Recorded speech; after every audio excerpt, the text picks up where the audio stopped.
말씀 열왕기상 20장 38절에서부터 41절까지입니다. 열왕기상 20장 38절에서부터 41절까지 함께 찾아보겠습니다. 열왕기상 20장 38절에서부터 41절, 구약 553페이지입니다.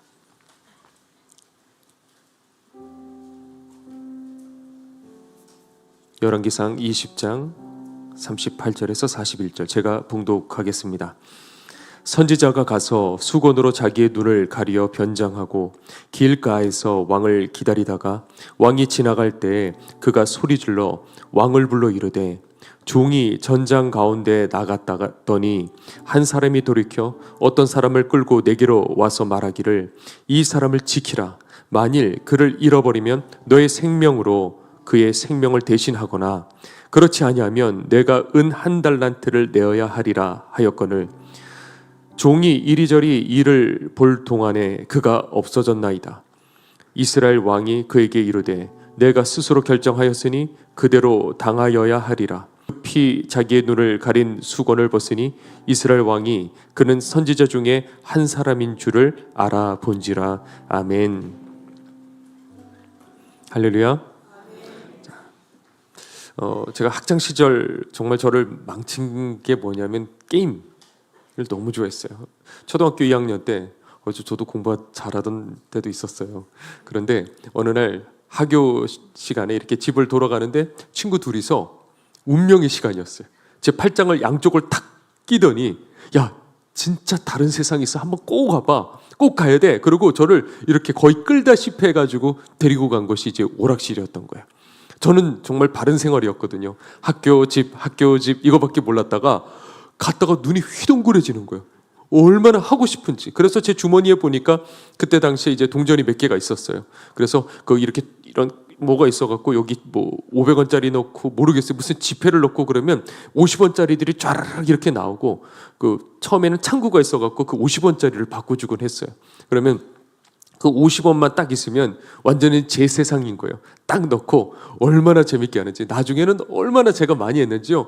50원 넣고 거의 꽤 오랜 시간을 모르겠어요. 30분인지 1시간인지 정말 그 하나 가지고 끝까지 그냥 다 할 정도로 그 게임을 그렇게 좋아했었어요. 그런데 그게 이제 습관이 돼버리니까 중학교 가도 오락실을 가고 고등학교를 가도 오락실을 가다 보니까 이제 어느 날 이제 고등학교 때는 보면 그때 당시 이제 야간 자율학습이 있었거든요. 그래서 그거 다 마치고 나면 밤 9시예요. 오락실이 열었나요? 아니잖아요. 그래서 여러분들은 모르시죠? 열었는지 닫았는지. 맞아요. 그런데 그래가지고 독서실을 가거든요. 그럼 독서실 가가지고 그냥 버티고 있는 거예요. 그러면 새벽 2시가 됩니다. 그래서 이제 집으로 이제 돌아오면 이제 거기에 시간이 조금 더 지나가요. 그러면 그때부터 시작해가지고 밤에 불을 켜고 몰래 TV에다가 그 조그만 게임기를 연결을 해가지고 그 밤에요. 새벽 2시부터 4시까지 2시간 가까이를 그리고 죽어라고 게임을 하는 거예요. 입을 쩍 벌리시네요. 그렇게 하고 그 다음에 4시에 잠이 드는 거예요. 그리고 6시까지 잡니다. 그리고 6시에 깨서 준비를 씻고 준비를 하고 그리고 또 학교를 가요. 이게 제 고등학교 일과였습니다. 자, 그 시간이 얼마나 달콤한지요. 그런데 학교를 가면 재밌어요? 재미없어요? 재미없는 거예요. 졸음이 오고 딴 생각하게 되고 그리고 그 새벽에는 어떻게 되죠? 쌍심지를 켜고 얼마나 재밌는지 2시간이 너무 아까운 거예요. 너무 빨리 시간이 지나가는 거예요. 자, 저도 알죠. 학생으로서 제가 게으르다는 거 저 압니다. 그런데 한편으로 보면 저는 또 부지런한 것 같아요. 그렇죠? 부지런한 것 같아요. 왜냐하면 2시간 자면서 제가 하고 싶은 것들 다 하니까. 그러면 여러분들에게 질문하고 싶은 건 뭐냐면 저에 대해서요. 저는 과연 게으른 걸까요? 아니면 부지런한 걸까요? 자, 그렇다고 한다면 잘 생각해 보셔야 돼요. 게으름은 과연 무엇이고 그리고 부지런함은 과연 무엇이냐라는 거예요. 그 정의를 다시 한번 내려봐야 되는 거예요. 사람들이 말은 게으름이란 뭐냐 하면 일 안 하고 늦잠 자고 소파에서 누워서 리모컨 누르고 해야 할 일들을 뒤로 미루고 뭐 이런 것들을 게으름이라고 생각합니다. 반대로 부지런함은 뭐죠? 계속 움직이고 바쁘고 뭔가 끊임없이 일들을 해내는 것. 그 사람들을 볼 때 우리들은 부지런하다 그렇게 얘기를 합니다. 자, 그런데 정말 그럴까? 오늘 시간에 다시 한번 이거를 생각을 해봤으면 좋겠어요. 이게 과연 게으름이고 이게 과연 부지런함일까라는 거예요. 사람들은 이상하게 게으르다고 말하는 사람도 보면 모든 일에 다 게으를까요? 그렇지 않아요. 서울역에 노숙자를 갔을 적에 그 방을 열어보면 다들 그 광경들을 보셨을 거예요. 누워있는 고자리만 딱 땅바닥이고요. 주변에는 짐들이 사람 키만큼 이렇게 쌓여 있어요. 그거 갖다 버리면 되는데 그거 버리는 게 싫은 거예요. 그러면 이분은 그냥 모든 일에 매사에 다 게으를까요? 물론 병들었으면, 이 마음이 병들었으면 게으를 수 있어요. 그 병든 것 말고. 아니요. 본인이 좋아하는 것에 대해서는 그렇지 않아요. 누구라도 그래요. 사람은 자기가 사랑하는 것에 대해서 부지런해요. 자기가 재밌어 하는 것에 대해서 부지런해요. 내가 욕심내는 그 부분이 있다고 한다면 그 부분에 대해서는 부지런해요. 중요하다고 생각한다고 한다면 시간을 들이고 밤잠 자지 않고 거기에다가 돈을 쓰고 모든 것들을 투자를 해요. 그러니까 사람의 게으름과 그리고 부지런함은 어떤 단순히 성격과 기질의 문제가 아니에요.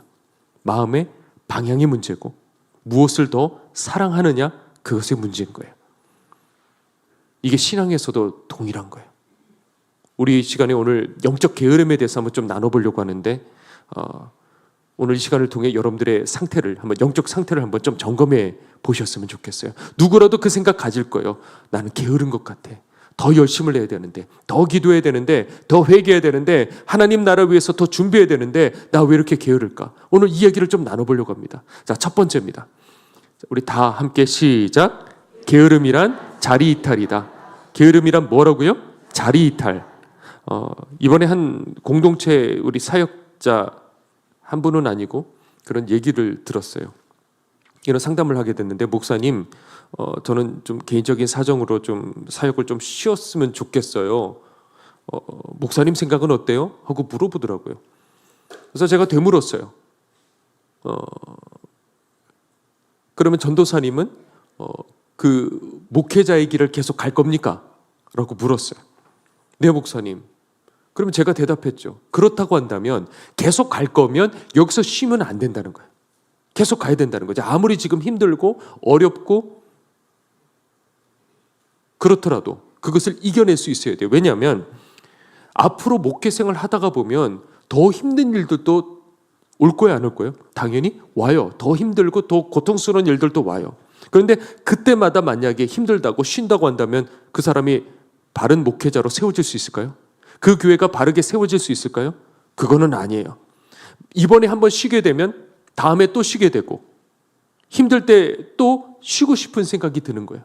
그런데 지금 이 순간에 이거를 꿀떡 삼켜서 이기고 그리고 그 자리를 지키게 된다고 한다면 더 힘든 파도가 나중에 치고 들어올 적에도 그래, 내가 지난번에도 이겼잖아. 그래, 이번에도 한번 이겨보자. 그 생각을 가지게 된다는 것이죠. 그렇기 때문에 전도사님, 지금 이 선택이 중요한 거예요. 지금 이 순간에 이 선택이 중요하다는 거죠. 그래서 네, 목사님, 저도 한번 이겨볼게요. 그렇게 결단을 하더라고요. 자, 다윗이 그 밧세바 사건에서 이제 무너지게 되잖아요. 그런데 다윗의 문제는 이게 음란의 문제가 아니에요, 사실은.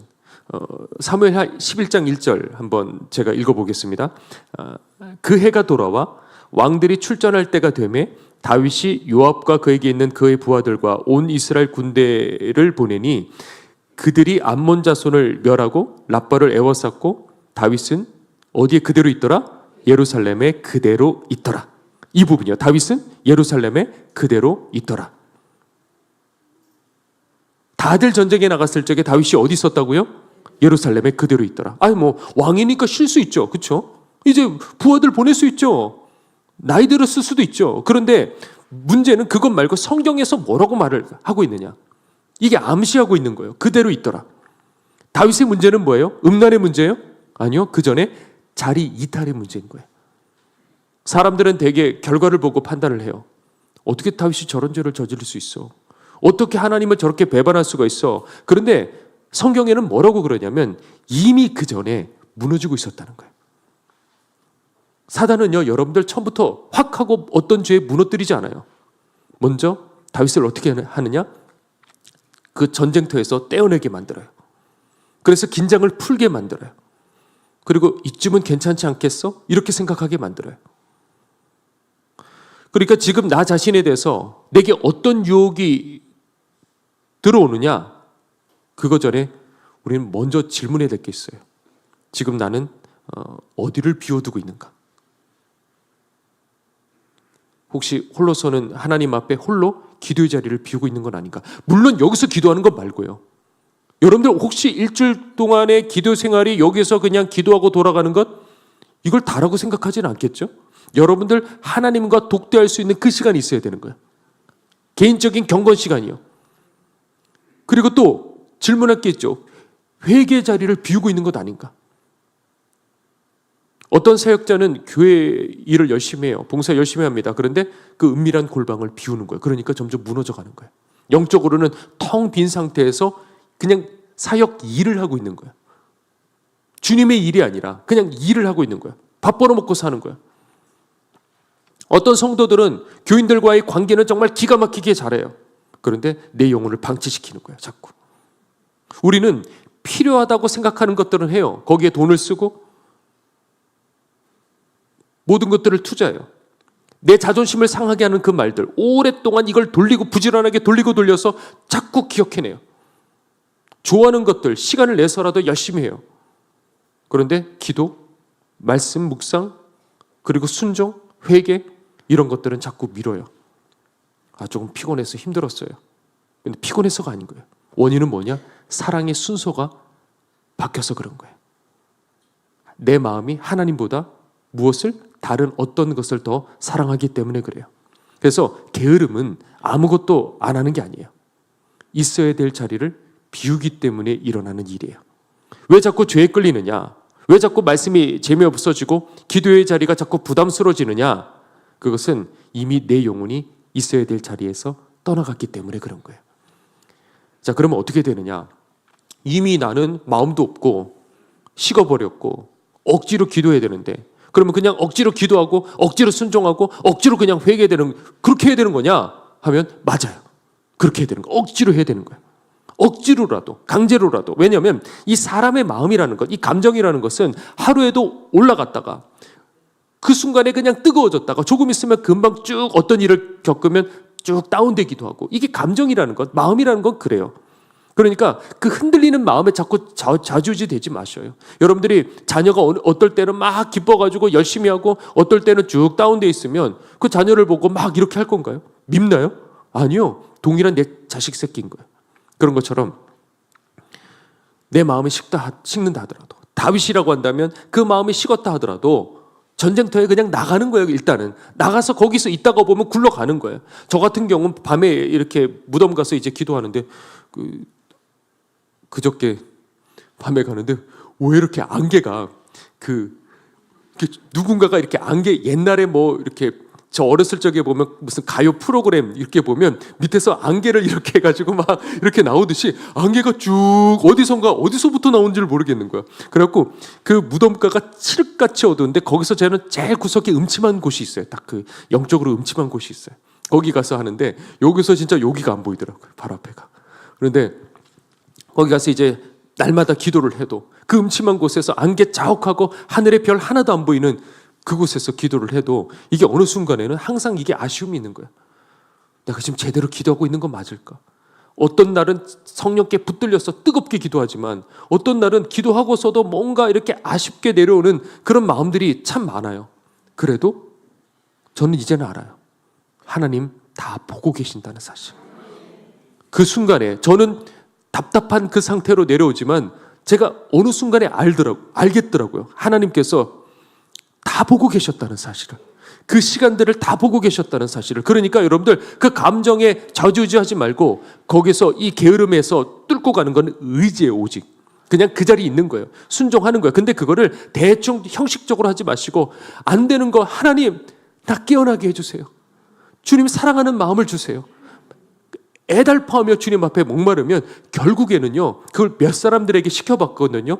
저는 목사님 안 돼요. 근데 한번 해봐. 한번 이렇게 꼭 한번 해봐. 목사님 회복됐어요. 주님 사랑하는 이 마음이 회복됐어요. 이게 다 되더라고요.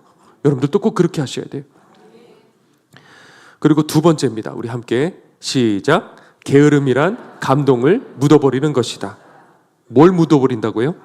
하나님 주시는 감동을 묻어버리는 거예요. 자, 어떤 사람은 이렇게 생각할 수 있어요. 아니, 나는 뭐 그렇게 다윗처럼 큰 죄를 저지른 건 아닌데? 그렇죠? 아마 이 가운데 계시겠죠. 난 뭐 그렇게 큰 죄를 저지른 건 아니야. 그런데 이 말씀이 있는 거예요. 달란트 비유 말씀. 그런데 거기에 달란트 비유를 보다 보면 누구에게 집중이 되죠? 한 달란트 받은 그 사람. 자, 그런데 이 사람 뭐 그렇게 나쁠까? 전 처음 봤을 적에 그런 생각이 들었거든요. 그냥 그걸 뭐 흥청망청 쓴 것도 아니고 딴짓한 것도 아니고 주인을 배반한 것도 아니고 그냥 고이 싸갖고 이거 실패할까 봐 두려워가지고 땅에 파묻어둔 거잖아요. 그런데 뭐라고 주인이 말하죠? 이 악하고 게으른 종아. 그리고 뭐라고 얘기를 하냐면 이 종을 끌어다가 저 바깥 어두운데 거기 어디예요? 지옥불에다가 집어 던져버려라. 자, 그런데 저는 그렇게 생각합니다. 지금 교회 다니는 사람들 중에 이 말씀에 걸릴 사람들이 참 많다. 저는 그렇게 생각해요. 이 말씀에 걸릴 사람들이 참 많다. 잘 기억하셔야 돼요. 과연 달란트는 뭘까? 여러분들 생각하기에 물론 우리들의 재능, 우리들의 가진 소유, 우리들의 가진 자리, 뭐 여러 가지가 있겠죠. 뭐 보통 재능이라고 말을 하는데 물론 그것도 맞겠지만 제 생각엔 그렇습니다. 달란트는 하나님이 주시는 감동이다. 하나님이 내게 주시는 그 감동.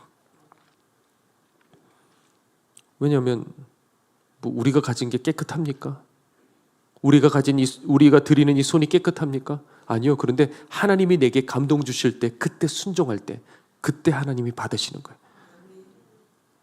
그 감동에 반응하기 시작하다가 보면 하나님의 역사가 일어나기 시작하게 되는 거예요.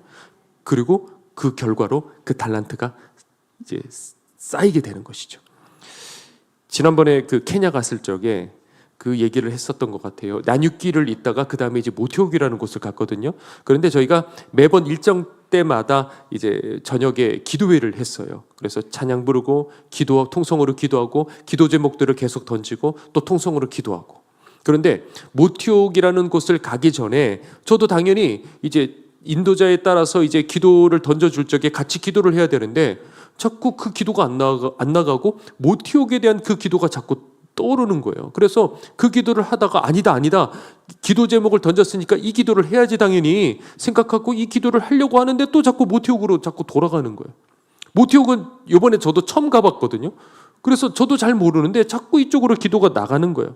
그런데 그렇게 기도를 하다가 이거 그래 성령님이 주시는 감동일 수도 있겠다 생각을 하고 아예 작정을 하고 내려놓고 그리고 저는 아예 모티옥을 향해서 계속해서 기도를 했습니다. 그런데 그러던 중에 그런 생각이 그냥 떠올랐어요. 그냥 떠오른 거예요. 그러니까 그 모티옥이라는 이 지형이 보이고 높은 지형이구나. 그리고 거기에 거대한 이 사단이 이곳을 붙잡고 있구나. 사람들을 붙잡고 있구나. 이런 생각이 그냥 들었어요. 그래서 얼른 그 밤에 아마 여기는 그때 이른 아침 새벽이었을까요? 그런데 우리 혜빈 목사님에게 새벽 시간이었을 것 같은데 얼른 전화를 했어요. 그래서 우리 길튼교회 안에 기도 열심히 하는 중보자들 다 하나하나 다 연락을 해가지고 얼른 우리 내일 모티옥으로 들어가니까 그곳을 향해서 기도를 해야 된다. 사단을 꺾게 해달라고 꼭 기도해야 된다 하고 급하게 제가 요청을 했어요. 아마 그래서 여러분들 중에 그 연락을 받고 기도하신 분들 분명히 계실 거예요. 그래서 이제 첫날 이제 가서 이제 예배를 드리고 그 가정을 이제 방문을 하게 됐는데 그 지난번에 얘기했던 그 마사이족 형제 둘 무릎을 꿇고 영접을 했어요. 마사이족은 절대 누군가에게 무릎 꿇지 않아요. 조직폭력배 사이에서 상대 조직폭력, 대립하는 조직폭력배 사이에서 그 상대방 앞에 무릎 꿇는 것보다도 더 심한 거래요. 이 사람들은. 그 정도의 이 자존심을 가지고 있어요. 그런데 무릎을 꿇고 주님을 영접했어요. 그래서 그 일대 처음 건장한 남자가 예수님을 영접한 처음이었던 거예요. 그게. 그런데 요번에 이제 선교사님이 오셔가지고 그 이후에 어떻게 됐는가? 그 얘기 궁금하지 않으세요? 그 얘기를 이제 들은 거예요. 목사님 하고 얘기를 해주시는데 지금까지 빠지지 않고 계속 예배를 드리고 있대요. 꽤 걸려요. 저희가 차를 타고서도 한참을 갔거든요. 그러니까 이 사람들은 여기서 걸어서 교회까지 오는 거예요. 중간에 사자도 있잖아요. 사자들이 출몰하는 곳이에요. 근데 거기를 나와요. 그런데 그 동생이 바로 그 다음 주에 모든 성도들이 다 보는 앞에서 본인이 고백을 하더래요.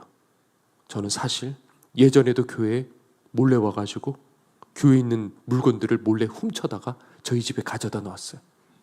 그런데 이게 이제 죄라는 걸 제가 알았어요. 그래서 모든 것들을 다 배상하고 원래 자리로 다 갖다 놓겠습니다.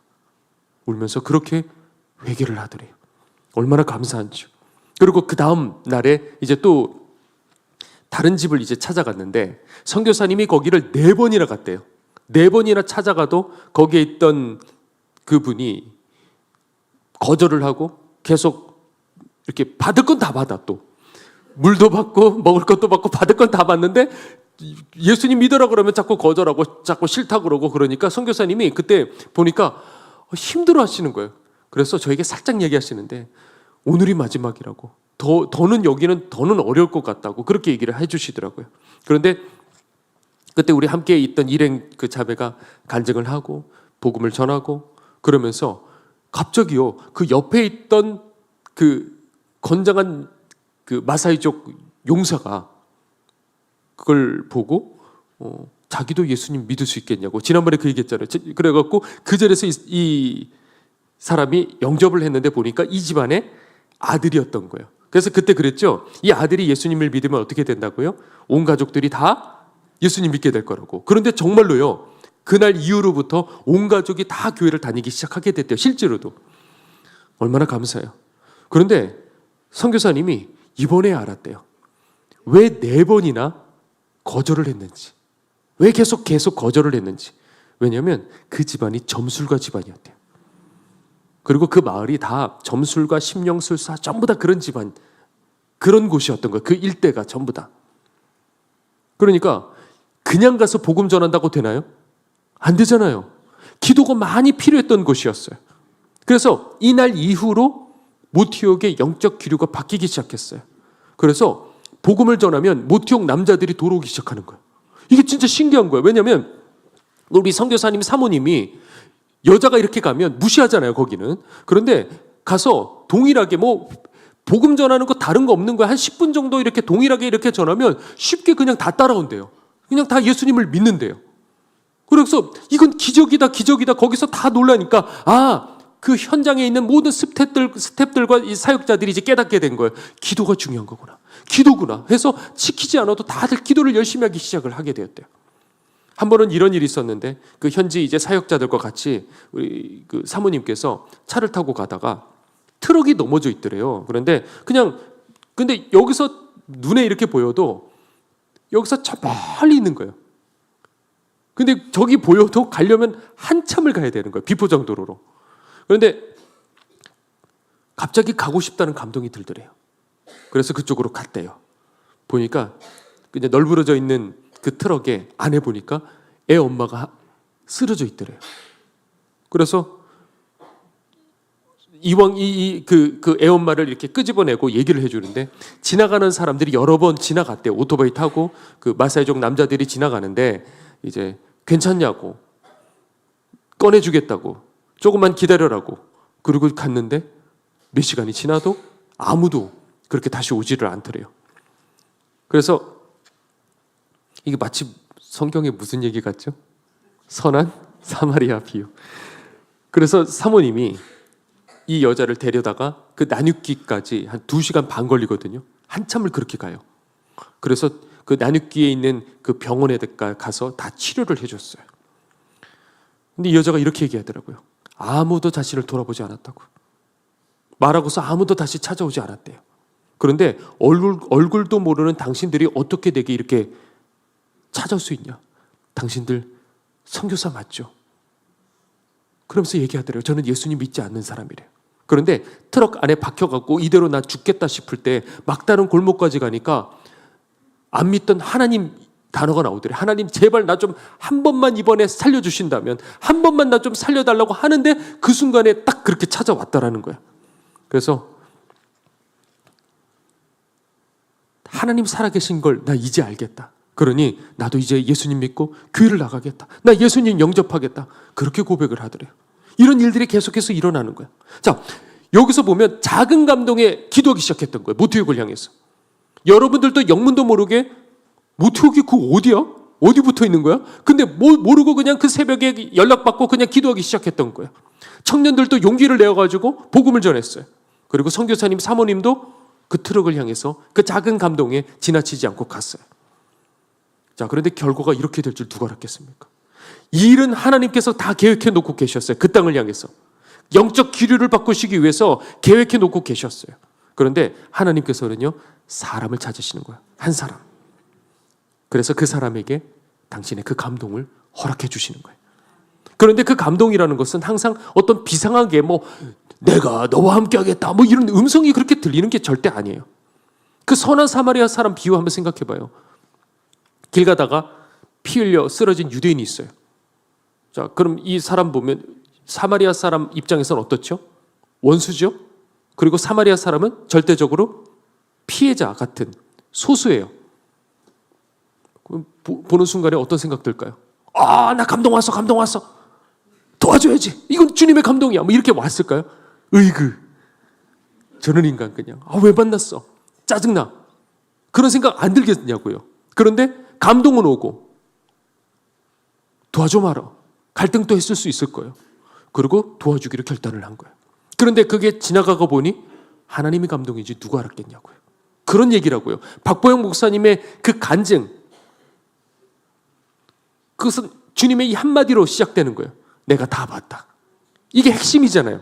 모든 안성부터 안성 이전과 안성까지, 그리고 안성 이후부터 쓰임받는 그 모든 그 허리에 해당되는 그 말씀이 뭐냐면 내가 다 봤다. 그런데 그때 목사님은 부끄러우셨던 거예요. 왜? 그 추운 겨울에 땅바닥에 있던 그 노숙자, 그 캐시미어 코트를 입혀줄 적에 짜증나. 내가 왜 이쪽으로 와가지고, 그런데 그냥 확 하고 입혀준 거예요. 짜증나서. 그리고 짜증난 그 마음으로 뛰쳐들어왔던 그 감정들이, 생각들이 다 떠오르더래요. 그래서 내가 다 봤다 하실 적에 부끄러워서 어쩔 줄을 모르겠더래요. 그래. 그런데 그게 주님의 감동인 거예요. 나는 짜증났다 하더라도, 나는 이게 비상한 음성으로 들리지 않더라도 그 순간에 저 사람 도와줘야지 하는 그 정도의 감동이면 충분하다라는 것이죠. 하나님은 우리들에게 이렇게 말씀으로 감동을 주셔요. 회개해라, 기도해라, 용서해라, 순종해라, 네가 헌신해라. 근데 우리는 하나님 우레 같은 음성이 아니니까 혹시 무시하고 살고 있지는 않습니까? 만약에 그게 하나님의 음성이면 어떡하냐고요. 만약에 그때 기도하지 않고 지나쳐가 버리면 내가 왜 이렇게 하고 지나쳐가 버렸으면 어떻게 됐을까? 우리가 예배 시간에 말씀을 들으면 그래요. 잠깐 뜨거워지는 거예요. 맞아. 이건 나를 두고 하시는 하나님의 말씀이야. 기도할 때 눈물이 나요. 그런데 끝나고 나면 그걸 묻어버리는 거예요. 그리고 일상으로 돌아가 다시 핸드폰 보고 다시 그것을 그냥 적당히 합리화하고, 그리고 주신 그 감동을 땅에 묻어버리는 거예요. 처음에는 양심에 찔려요. 처음에는 말씀 듣다가 불편해요. 그런데 나중에는요, 그것도 별로 아무렇지 않게 돼요. 나중에는 눈물도 사라지고 예배 때 딴 생각하고. 왜? 감동을 주어줘도 이미 마음이 딱딱해지니까 다 튕겨져 나가는 거예요. 게으름은 단지 안 움직이는 게 아니에요. 교회를 떠난 것도 아니고 설교를 안 듣는 것도 아닌데 내 심령이 죽어 있는 거예요. 자, 세 번째입니다. 우리 함께 시작.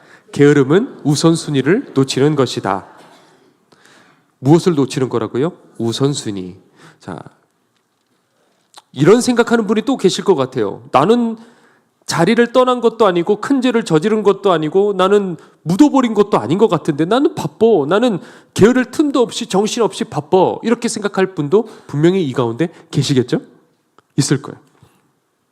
바로 그런 사람을 위해서 오늘 본문이 있는 거예요. 자, 오늘 본문은 조금 이게 헷갈릴 수 있는 건데 간단하게 이런 얘기예요. 어떤 한 선지자가 있었어요. 그런데 이 선지자가 변장을 해서 아합 왕에게 지금 간 거예요. 아합 왕을 지금 만난 장면이에요. 그런데 무슨 말이냐면 이 선지자가 이제 지금 다른 사람으로 변장을 한 거예요. 그리고 임의로 지금 말을 하는 거예요. 내가 왕이시여, 내가 전쟁 중에 어떤 한 사람을 만난 거예요. 이 사람이 나에게 명령, 부탁 이거를 하는데 뭐냐면 이게 헷갈리네. A라는 사람이 내게 부탁을 하는데 이 B라는 사람을 너 꼭 지켜야 된다. 만약에 이 B라는 사람을 잃어버린다고 한다면 네 생명으로 대신 갚든지 아니면 은 한 달란트를 갚든지 둘 중에 하나를 해야 된다. 네, 알겠습니다. 그렇게 대답을 했대요.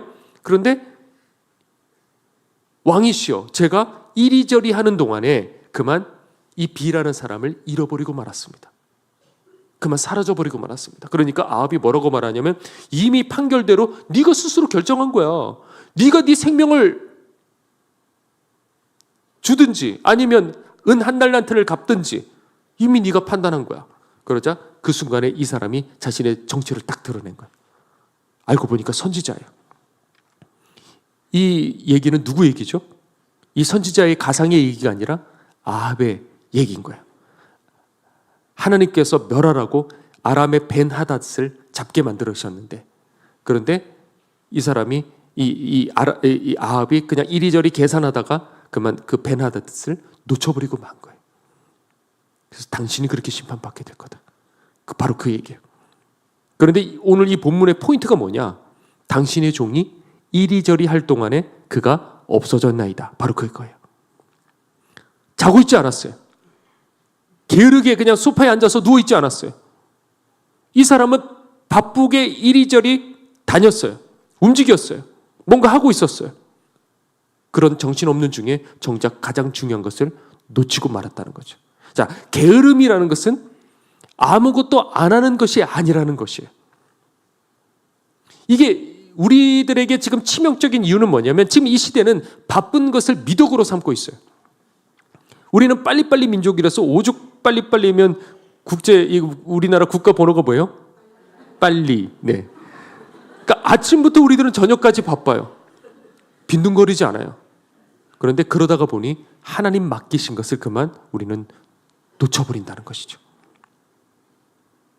분주함이 순종이 아니에요. 일정표가 가득 찬 것이 그것이 하나님 앞에 신실함이 아니라고요. 이리저리 할 동안에 우리는 기도를 놓쳐요. 이리저리 할 동안에 주님과의 그 첫사랑을 놓쳐버려요. 죄에 대한 두려움을 놓치고요. 회개할 타이밍을 놓쳐버리는 거예요. 순종할 기회를 놓치고 감동받는 그 순간들을 놓쳐버리는 거예요. 그러면서 우리는 그렇게 말하죠. 난 정신이 없어서 너무 바빠서. 자, 정말 정신이 없었던 걸까요? 아니면 하나님께서 우선순위로 뒤로 밀려난 것은 아닐까요? 정말 시간이 없었을까요? 우리가 중요한 것은 오래 있지 않아요. 사랑하는 것은 자꾸 생각이 나요. 돈이 걸리면 새벽부터 움직이기 시작해요. 그런데 기도, 회개, 순종 이것은 항상 뒤로 밀려나고 우리는 항상 이렇게 말하죠. 바빠서요. 다른 일들이 많았어요. 그런데 그 뒤에 우리의 진짜 말은 뭐냐면 주님보다 더 중요한 것이 많습니다. 바로 그거예요. 그게 바로 게으름인 거예요. 중요한 것에 대해서 제가 아까 얘기했잖아요. 나는 열심히 게임했어요. 부지런해요. 그런데 중요한 것에서 학생으로서 중요한 것에 대해서 하지 않고 있었어요. 그래서 게으르다 말할 수가 있는 거예요. 이번에 우리 성도님 아버지 장례식이 있었어요. 그 어머니께서 오래전부터 교회를 다니시면서 남편을 계속 전도하려고 했지만은 그냥 싫어, 난 싫어, 난 싫어 받아들이지 않다가 그러니까 거기에 얼마나 하나님 앞에 기도와 눈물과 헌신이 있었겠어요. 그래서 우리 성도님 보면 뭐 다른 분들이 다 알아요. 얼마나 주님 교회 위해서 헌신하고 하나님 사랑하는지를. 그래 주님께서 그것을 들으시죠. 그래서 작년에 드디어 아버지께서 예수님을 영접하게 된 거예요. 그리고 얼마 있다가 이제 암 말기 판정을 받게 되었고요. 그래서 이번 월요일에 이제 병원에서도 거의 이제 끝이다 해서 호스피스 병원으로 이제 옮기게 되었는데 그때 이제 제가 전화로 기도를 해드렸어요. 거리가 이제 강원도였기 때문에. 그래서 이미 이제 의식불명 상태였대요. 저도 그때는 몰랐어요. 그냥 기도만 했는데 나중에 우리 성도님 얘기해 주시더라고요. 의식불명 상태였는데 기도하려고 하니까 이분이 갑자기 눈을 탁 뜨자 그리고 그 기도를 다 받고 다 영접을 하더래요.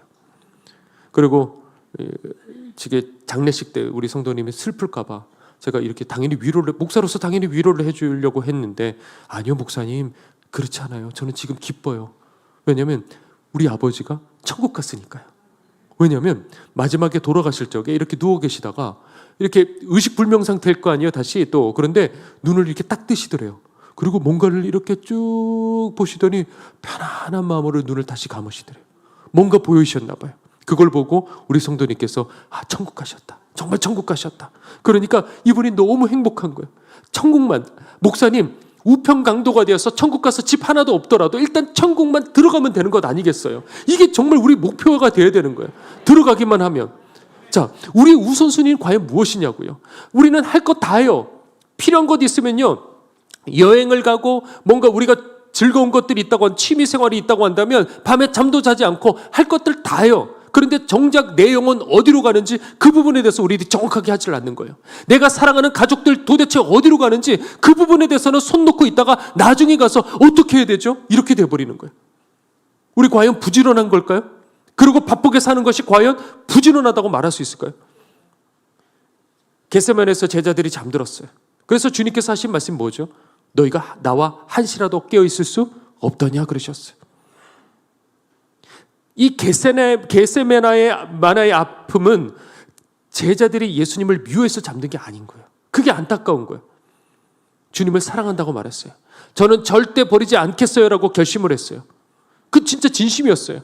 그런데 사랑한다고 말하는 것과 깨어있는 것은 다른 거라는 거예요. 그걸 아셔야 돼요. 이게 우리 모습은 아닙니까? 우리도 정말 주님을 사랑한다고 말해요. 주님 위해서 살겠다고 말해요. 우리도 분명히 진심이거든요.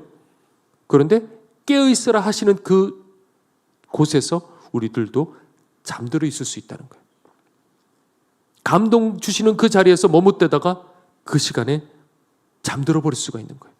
죄를 끊어야 될 그 자리에서 핑계대고 거기서 피해버릴 수가 있는 거예요.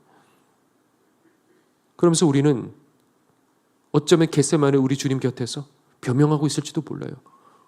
바빴어요. 낮에 너무 바빴어요. 주님 시키시는 일들 그거 하나하나 다 심부름하고 그거 먹을 것들 다 포도주도 준비하고 그거 주님 따라다니느라 너무 바빠서 지금 잠들었어요. 자, 그러면 주님은 안 피곤하실까요? 주님은 더 피곤하시잖아요. 주님만큼 힘든 분이 지금 어디 계시냐고요. 너희가 나와 함께 한 시간도 깨어있을 수 없더냐. 주님은 지금 우리들에게 물어보시는 거예요. 제가 이야기하고 말씀 마치죠. 아까 그 모티용 얘기를 했는데 그때 처음 찾아갔던 가정이 있어요. 뭐 이걸 집이라고 말할 수도 없고 정말 거적되기 쉬운 게 이게 전부인데 한번 사진 하나 보내주시죠. 이게 집이에요. 여기에 엄마가 29살, 애들이 3명이 살고 있어요. 남편은 어디로 갔는지 사라져버리고 말았어요. 버려진 거예요. 자, 방금 본 이 사진에서 여기는 사자들이 출몰하는 곳이에요. 그래서 1년에도 이렇게 사자에게 죽임당하고 코끼리에게 죽임당하는 사람들이 꽤 많다고 지난번에 얘기했죠.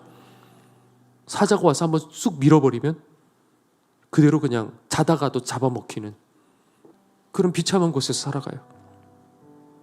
그래서 지난번에 이 가정을 위해서 물과 식량과 매트리스와 이불을 나눴어요. 한번 사진 또 보내주시죠. 자, 이 내부예요. 저게 이제 그릇들이고요. 저것으로 이렇게 만들고요. 또 하나 더 여기 이렇게 아이 셋과 그리고 엄마가 여기서 누워 있는 거예요. 예. 여기는 다 황토 지역이에요. 그래서 저렇게 누워서 자면 어떻게 되죠? 이 황토 흙들이 코 속으로 다 들어가요. 그래서 보면 여기가 다 막혀 있고 이 폐 쪽 이런 쪽이 기관지 쪽이 좋지가 않아요. 일찍 죽어요. 그렇게 자다가 깨면 코가 다 막혀 있대요. 흙으로. 그렇게 비참하게 살아가요. 아무것도 없어요. 버려졌어요. 그런데 29살 된 이 엄마의 간절한 소원이 뭐냐면 하나님 나라래요. 천국 들어가고 싶대요. 얼마나 간절한지요. 왜? 이 땅에 바랄 것이 없으니까. 이 땅에 사람들에게 버려졌으니까. 자, 과연 무엇이 복이고 무엇이 저주인가? 우리는 과연 이 어린 애 엄마만큼의 하나님 나라를 그렇게 바라고 있는가? 너무 가진 것이 많고 너무나도 해야 할 일들이 많고 지금의 이 삶을 놓치고 싶지를 않으니까, 그러니까 정작 하나님 나라에 대한 목마름을 우리는 놓쳐버리고 살아가는 거예요. 교회는 나와요. 외치기는 해요. 아멘도 해요. 그런데 내 마음속에 정말 절절하게 나는 하나님 나라밖에 없어, 나는 우리 주님밖에 없어, 그런 마음들이 없는 거예요. 너무 바쁘니까요. 너무 내 시선을 뺏어가는 것들이 너무 많으니까요. 그것을 위해서는 잠자지도 않고 많은 시간들을 다 써요. 그런데 정작 하나님 나라 위, 과연 주님께서 보셨을 때 우리 한 사람 한 사람의 그 심령들을 봤을 때 정말 너는 나를 원하는 거니? 너는 정말 하나님 나라를 목말라 하는 거니? 우리 주님 보셨을 적에 과연 어떠실까? 그러면서 우리 전도사님의 우리 사모님 얘기를 들었어요. 예전에 우리 사모님이 우리 전도사님 사모님이 청년 시절에 이제 중국에 선교를 갔대요. 지하교회를 갖게 됐는데, 그 지하교회라고, 예전에는 저는 지하교회면 이게 지하로 들어가는 건가, 뭐 땅 파고 들어가는 건가, 그런 의미가 아니에요. 겉으로 드러난 이런 교회가 아니라는 것이죠. 그래서 빌라 건물 옥탑방에 거기가 예배 처소였어요. 그런데 목사님을 따라 이제 청년들이 이렇게 같이 갔겠죠. 그런데 A조와 B조로 이렇게 나뉘어서 그렇게 다니기 시작해요. 왜냐하면 곳곳에 CCTV가 있고 공안들이 있고 이렇게 있으니까 거기를 이렇게 피해서 누가 뒤로 따라오는지 그것을 항상 확인하면서 이제 누구는 이쪽으로 돌아서 가고 저쪽 팀은 저쪽으로 돌아가서 이렇게 가가지고 약속된 그 빌라에 도착을 한 거예요. 한국에서 목사님이 오셔서 성경을 가르친다고 하니까 곳곳에서 소식을 듣고 신학생들 그리고 성도들이 찾아왔대요. 그래서 차 타고 오토바이 타고 산 넘고 물 건너 8시간을 그 이상도 있겠죠. 그렇게 해서 다들 찾아오는 거예요. 그래서 그 사모님을 안내해 주던 현지 한 성도는요, 안내해 주는 내내 그렇게 눈물을 흘리더래요. 한국에서 목사님 오셔서 말씀을 이제 들을 수 있어서 너무나도 좋아서 8시간을요 기차 타고 목숨 걸고 왔대요. 감시가 있으니까요. 그리고 둘째 날이 됐는데 집회가 아니고 성경 공부가 아니고 기도 시간이래요. 이제 나가서 이제 기도를 해야 된대요. 그런데 그 기도를 어디로 가냐면 그 추운 데서 마음대로 기도를 할 수가 없잖아요. 그러니까 새벽 시간, 제일 추운 그 시간에 바닷가로 다 가는 거예요. 가가지고 강풍이 불 때 그 바다가 막 파도가 치는 그 가까운 곳까지, 제일 위험한 곳까지 가서 거기서부터 부르짖고 기도하기 시작하는 거예요. 그래야지 부르짖을 수가 있는 거예요. 저는 쉬러 갔거든요. 예전에 바닷가에 뭐 강릉이고 속초에. 그러면 그 밤에 그래도 내가 기도를 놓치지 말아야지 하고 그 밤새 막 열심히 기도했지만 그것 말고 이 사람들은 살기 위해 한번 주님의 이름을 한번 부르고 싶은 거예요. 예수님 이름 한번 마음껏 부르고 싶은 거예요. 그래서 그 파도 가장 가까운 위험한 그곳까지 가가지고 거기서 주님 하고 부르는 거예요. 말씀이 얼마나 귀한지 그 집회 때마다 노트에 다 받아 적어가면서 목사님의 눈을 떼는 적이 없대요. 딴짓 하는 게 없는 거예요. 그리고 우리 그 사모님이 잠이 들어가지고 자고 있는데 그 밤에 찬양 소리가 어디선가, 그 사명이라는 그 찬양 있지 않습니까? 그게 조용히 들리길래 그래서 이게 어디서 부르는 걸까 하고 일어나서 살살살 그 옆방문을 이렇게 열었더니 이 청년들이 그 현지 청년들이 찬양을 부르고 싶어서 이불을 대여섯 겹을 이렇게 뒤집어 쓰고 거기서 울면서 부르고 있는 거예요. 그 사모님보다 당시에 더 어렸던 그 청년들이 주님의 이름 부르고 싶고 주님의 그 십자가 사랑 생각하니까 못 견뎌서 이걸 주님 나라 위해서 내 목숨도 바치고 싶고 주님 나라 위해서 내 생명도 드리고 싶고 복음도 전하고 싶고 견딜 수 없어서 그 곡을 부르고 있더래요.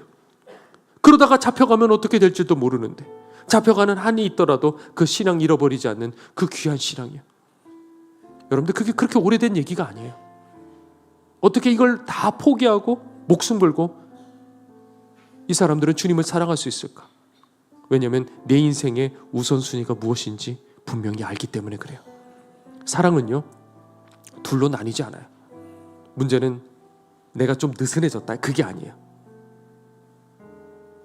이 말씀을 들으며 우리가 회개도 미룬다고 한다면 단순히 게으름이 아니라 그것은 사실 근본적으로 주님을 사랑하지 않기 때문에 그런 거예요. 사랑하면요 게으르지 않아요. 사랑하지 않으면요 게으르게 돼 있어요. 게으름의 목표가 게으름이 아니에요. 드러난 이 게으름이 중요한 것이 아니라 사랑하지 않기 때문에 게으르게 되는 거예요. 사랑하지 않기 때문에 부담이 되는 거예요. 이게 싫어지게 되는 거예요. 그래서 우리 시간에 함께 찬양 부르고 기도했으면 좋겠는데, 여러분들 회개는 후회가 아니에요. 후회는요 내가 그러지 말아야 써야 되는데 하고 생각하는 게 아니에요. 다윗처럼 내가 그 사람입니다. 내가 상황이 어려웠고 내가 약해서 그랬습니다. 그게 아니라 내가 순서를 바꿨습니다. 주님이 우선이었는데, 주님만 사랑했었는데 어느 순간에 내 마음속에 우선순위가 바뀌어 다른 것들을 먼저 붙들고 있었습니다. 오늘 이 통곡이 여러분들에게 나와야 됩니다. 오늘 이 시간 예루살렘에 입성하시고 골고다 언덕 끝까지 따르는 우리 예수님, 끝까지 따르는 여러분들도 그 제자가 되시기를 간절히 바라며 우리 이 시간 함께 찬양 부르겠습니다.